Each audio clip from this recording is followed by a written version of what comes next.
Senta que lá vem felicidade. De qualquer forma, tempo é um luxo que X não possui. Apesar de a rebelião de Sigma ter causado uma enorme dor de cabeça, o plano dele era tomar locais estratégicos antes de partir para um ataque verdadeiramente efetivo.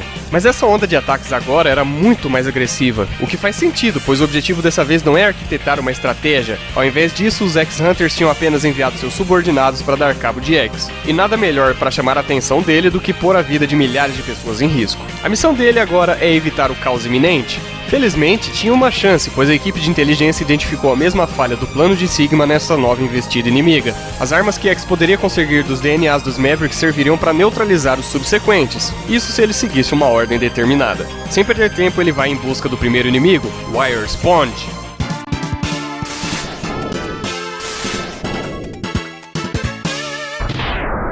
Catástrofes naturais geralmente são inevitáveis e devastadoras, porém desastres aparentemente naturais estavam ocorrendo em larga escala em uma cidade. A suspeita veio após uma enorme tempestade que destruiu muita coisa seguida de um calor de rachar no intervalo de poucas horas. Aquilo não poderia ser algo natural, e não era mesmo. Tinha alguma coisa ou alguém sabotando a estação de controle climático dali, causando um caos sem tamanho e prejudicando milhares de pessoas.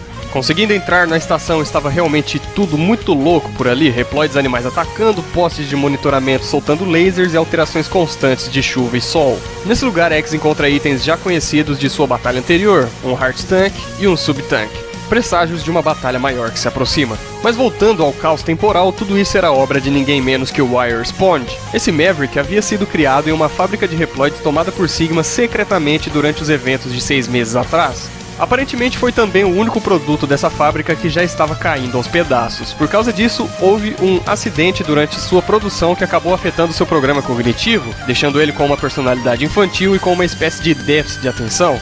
Fora a pouca paciência que qualquer criancinha tem. Acabou que aquele problema climático todo era resultado de meras brincadeiras feitas por esse Maverick. Ele tinha achado o painel de controle da estação muito bonito e começou a apertar os botões aleatoriamente só pra ouvir o som que eles faziam. Fala se não merece morrer um maluco desse. Sem perder tempo, X elimina a ameaça e segue na tentativa de parar o restante dos incidentes. Parece que depois de tanta luta, eliminar Mavericks não causava tanta hesitação.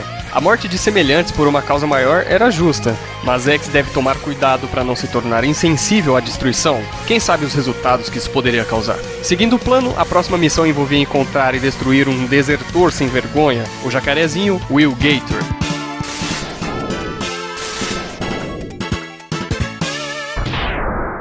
Enfrentar esse Maverick era apenas uma questão de lógica. Ele tinha um tanque dinossauro bolado e estava usando isso para destruir completamente uma cidade e todos os habitantes dela. O veículo era muito bem protegido e fortificado, mas X consegue se infiltrar sem muitos problemas. Lá dentro, uma surpresa o aguardava. Uma cápsula do Dr. Light com partes para uma nova armadura. Era estranho como o Light sempre aparecia quando o X precisava. Ainda mais se a gente considerar o fato de ter uma cápsula para uma armadura dentro de um tanque de guerra. Mas essa história da presença de Thomas Light no futuro vai ficar um pouquinho mais pra frente.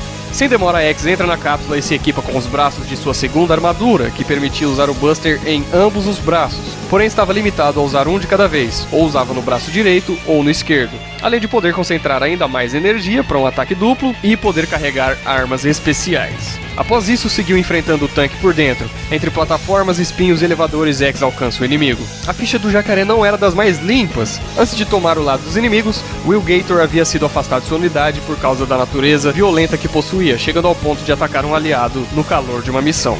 Foi então declarado traidor e afastado de seu cargo. Sem nada a perder, aceitou receber um tanque de guerra em troca de poder destruir o que quisesse e seguir algumas ordens. Apesar de estar desapontado, X não estava surpreso. Realmente era apenas uma questão de tempo para que o jacaré não suportasse mais segurar seus impulsos, mas o fim dele foi dado ali mesmo. Depois de derrotar os dois primeiros Mavericks, os X-Hunters resolvem tomar uma providência.